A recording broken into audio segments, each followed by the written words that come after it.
Marek sa vracal z Maďarska domov do Martina, len pár kilometrov za Krupinou mu do jazdnej dráhy vbehlo protiidúce auto. Inštinktívne strhol volant, vozidlá sa síce nezrazili, no Marekové auto skončilo v 6-metrovej rokline vedľa železničnej trate. My sme za to mohli zabiť, keby som to ako v poslednej chvíli nestrhol, tak ja som išiel 80, tak sme mŕtvi obidvaja. Akoby zázrakom vyviazol bez vážnych zranení, no to najhoršie na ňo ešte len čakalo.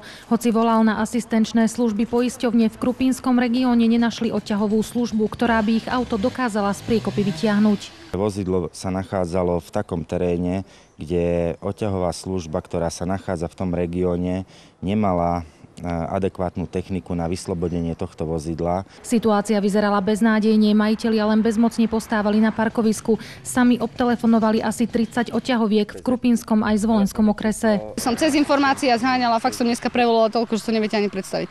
A nikto mi proste nevedel pomôcť. Vinník nehody už je asi 5-6 hodín doma a ja tu čakám a ešte stále neviem, či sa dneska dostanem domov, lebo auto mám stále v rokline. Asi po 6 hodinách konečne asistenčná služba našla odťahovú službu až v Banskej Bystrici, vzdialenej 60 kilometrov od miesta nehody.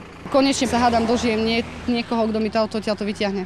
Auto nakoniec vytiahli na cestu po presne v 8 hodinách od nehody. Pre televíziu je Katarína Kováčiková.